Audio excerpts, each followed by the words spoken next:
साकेत गोखले अपने YouTube channel पर ये बोले कि Muscle Blaze Wrath X Revenge X उसका न्यू फेवरेट प्री वर्कआउट है। उससे पहले मुझे एक ऑनेस्ट रिव्यू देना पड़ेगा, वरना फिर काफ़ी लोग ब्रेन वॉश हो जाएंगे। I like this more than total beast. ये मैं official statement out in public इस चैनल पे कह रहा हूँ। Good job Muscle Blaze. And India के जो यूट्यूबर्स है फिटनेस वाले, वो या तो खुद एनपीसी बॉट्स है या फिर वो अपने ऑडियंस को एनपीसी बॉट्स की तरह, मतलब कि नॉन प्लेबल कैरेक्टर की तरह ट्रीट करते हैं।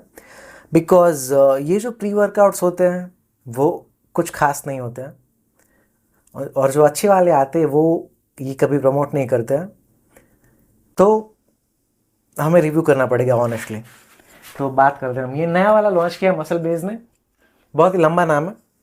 प्राइस अराउंड 1350 और 20 सर्विंग आपको मिलती है, तो 340 ग्राम ये आता है और सर्विंग साइज है 17 ग्राम। तो प्राइस वगैरह तो ठीक है, बट मेन प्रॉब्लम यहाँ पर ये आती है कि हमें एक न्यू ट्रेंड चालू करना पड़ेगा। मैं 5-6 सालों से प्री वर्कआउट के रिव्यूज़ बना रहा हूँ साइंटिफिक स्टडीज़ देखकर, और ये मुझे एक ट्रेंड लाना है। मैं कब से ट्राई कर रहा हूँ कि अगर प्री वर्कआउट के अंदर मिनिमम 6 ग्राम सेटुलिन मैलेट ना हो तो वो प्री वर्कआउट हमें कंसिडर ही नहीं करना चाहिए। ये मेरी कोशिश थी, बट कुछ व्यूअर्स जो होते हैं वो नीचे कमेंट करते कि भाई तुम्हें जितने डोज चाहिए उतने डोज कंपनीज नहीं दे सकती है, ऐसा तो कभी नहीं मिल पाएगा। वो प्रॉब्लम आपकी है। मैं यहाँ पर ट्राई कर रहा हूँ अवेयरनेस लाने की, और मैं वीडियोस बना रहा हूँ कि लोगों को पता चले कि उनको कौन सा सप्लीमेंट कितने डोज में चाहिए, तब जाके उसके पॉजिटिव रिजल्ट मिलेंगे।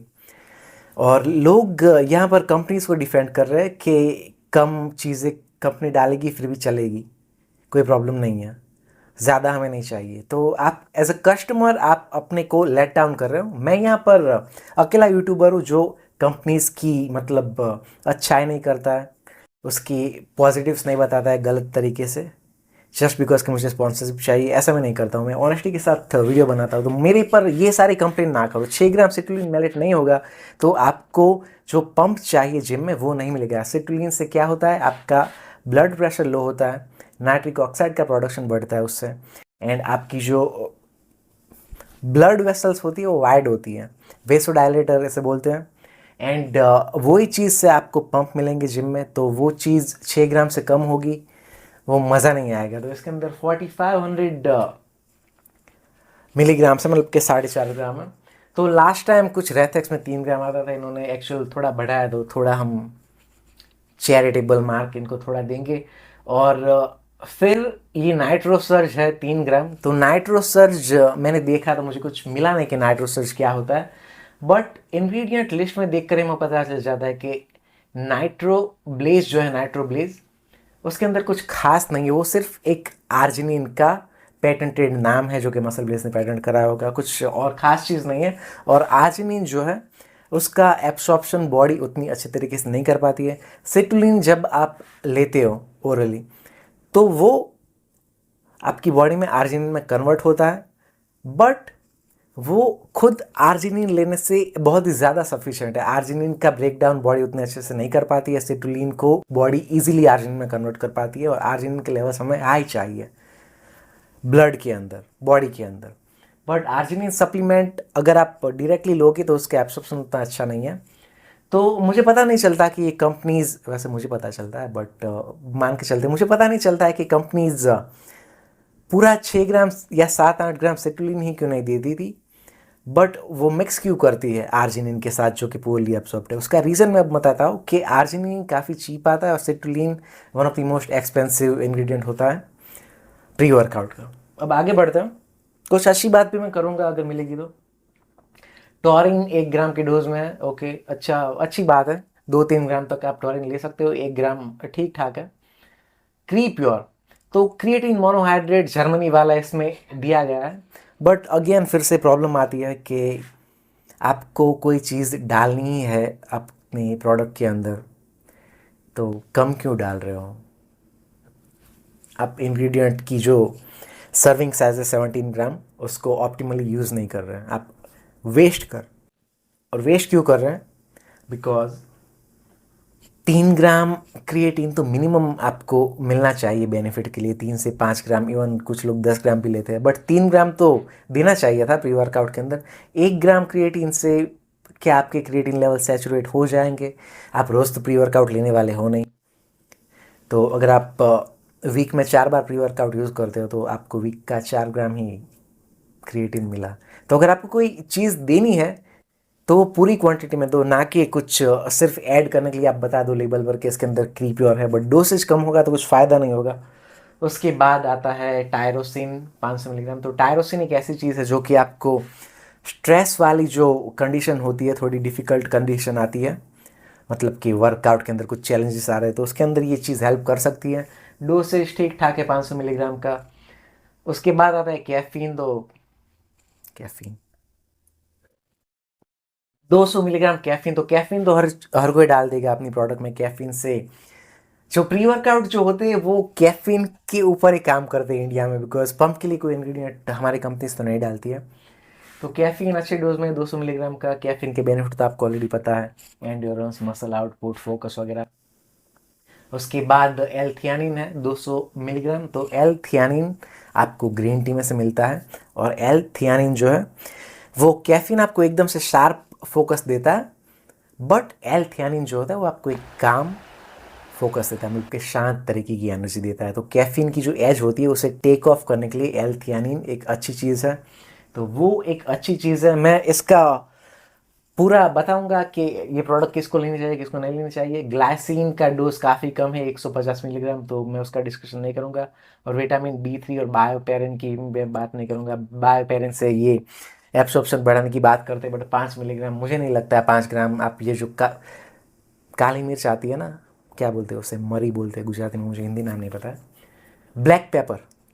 तो वो आप एक खाओगे तो वो भी 5 मिलीग्राम से बड़ा आएगा। तो 5 मिलीग्राम से मुझे नहीं लगता है कि कुछ फर्क पड़ेगा डाइजेशन के ऊपर, एब्सॉर्प्शन के अंदर।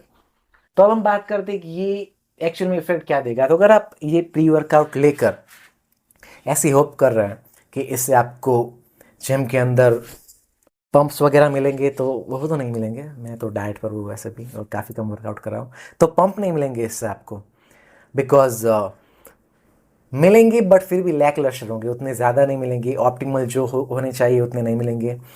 एक आपको फोकस मिलेगा इससे, जो कि कैफीन और एल थियानिन से मिलेगा। इसके अंदर कॉलिन भी है शायद 200 मिलीग्राम, तो वो भी आपको मेंटल क्लैरिटी और फोकस वगैरह के लिए हेल्प करेगा। बट वो एक स्टिमुलेटरी इफेक्ट आपको देगा कैफीन और एल थियानिन। आपको एक्चुअल में जो पंप के लिए पावर चाहिए वो सारी चीज़ इसके अंदर मिसिंग है। तो कुछ लोग आर्गुमेंट करते हैं कि बिगनर के लिए एक अच्छी प्रोडक्ट हो सकती है, बट मेरी आर्गुमेंट ये है कि बिगनर के लिए इन्फीरियर प्रोडक्ट लेना क्यों ज़रूरी है। अगर बिगनर है कोई तो वो एक अच्छा सा प्री वर्कआउट ले ले और उसकी हाफ डोज क्यों ना ले, क्यों वो एक इन्फीरियर प्रोडक्ट ले। तो वो मेरी एक आर्गुमेंट है। जो लोग, जो यूट्यूबर्स ऐसा बोलते हैं कि ये कम डोसेज वाले प्री वर्कआउट बिगनर के लिए फ़ायदे करेंगे, तो ऐसा नहीं होता है। आप अच्छा प्री वर्कआउट लेकर उसकी भी हाफ डोज ले सकते हैं, जिसमें फिर भी इससे ज़्यादा इंग्रेडिएंट मिलेंगे। तो ओवरऑल कुछ खास है नहीं प्रोडक्ट के अंदर। एंड मसल ब्लेज के इन्फ्लुएंसर्स वगैरह शॉर्ट टाइम में काफ़ी ज़्यादा रील्स, वीडियोस और यूट्यूब में बोलेंगे कि ये इंडिया का सबसे बेस्ट प्री वर्कआउट है, मेरा न्यू फेवरेट है, इसका टेस्ट काफ़ी अच्छा है, पैकेजिंग काफ़ी अच्छी है। वो सब मैटर नहीं करता है। एक्चुअल में ये एक एवरेज प्रोडक्ट है। मैं इसको 5 मार्क दूंगा आउट ऑफ 10, 50%। काफ़ी चीज़ मिसिंग है इसके अंदर जो होनी चाहिए थी। अब 5 मार्क में इसको क्यों दे रहा हूँ 10 में से, वो इसके एल थियानिन और कैफीन के कंटेंट से दे रहा हूँ। और एक स्टडी आई थी, साइंस वाली स्टडी, जिसने प्री वर्कआउट को और अकेली कॉफ़ी को यानी कि कैफीन की इंटेक को कंपेयर किया था, और ये पाया गया था कि जो प्री वर्कआउट के अंदर जो अननेसेसरी इंग्रेडिएंट आते हैं कंबाइंड विथ कैफीन, वो जब हम अकेले कैफीन से कंपेयर करें या फिर अकेली कॉफ़ी से कंपेयर करें, तो अकेला कैफीन प्री वर्कआउट की दूसरे इंग्रेडिएंट वाले प्लस कैफीन को आउटवे कर रहा था। इसका बेसिकली मतलब ये है कि प्री वर्कआउट के अंदर कैफीन तो होता है, बट उसके अलावा जो अननेसेसरी इंग्रेडिएंट जैसे कि ये आर्जिनिन वगैरह डालते हैं लोग, BCAA, क्रिएटिन वगैरह, तो वो एक्चुअल में कैफीन का इम्पैक्ट जो होता है वो डाउन कर देता है। और वो स्टडी का कंक्लूज़न ये था कि मार्केट में ज़्यादातर जो प्री वर्कआउट मिल रहे हैं उससे ज़्यादा पावरफुल अकेला कैफ़ीन लेना है। और मैं कैफ़ीन पिल्स आपको कभी भी रिकमेंड नहीं करूँगा, वो फिर आप एक ड्रग एडिक्ट से बन रहे हैं बेसिकली। गोली ले ली, एनर्जी ले ली, ऐसा नहीं करना है। कॉफ़ी आप पी सकते हैं, कॉफ़ी आप पियोगे तो उसके साथ आपको एंटीऑक्सीडेंट वगैरह भी मिलेंगे। और मॉडर्न डाइट के अंदर टी और कॉफ़ी ही एंटीऑक्सीडेंट का लोड कैरी कर रही है, तो मतलब इसी चीज़ों से आपको एंटीऑक्सीडेंट मिल रहा है। तो कैफ़ीन पिल्स को अवॉइड करें, कॉफ़ी पिए। और ये अगर आप वीडियो देख रहे हैं तो मैं आपको बता देता हूँ कि आपको क्या करना चाहिए। आप पाइन बार्क ले सकते हैं, पाइन बार्क एक्सट्रैक्ट, उसके साथ 7 या 8 ग्राम सिट्रुलिन मैलेट ले लें और एक कॉफ़ी पी लें।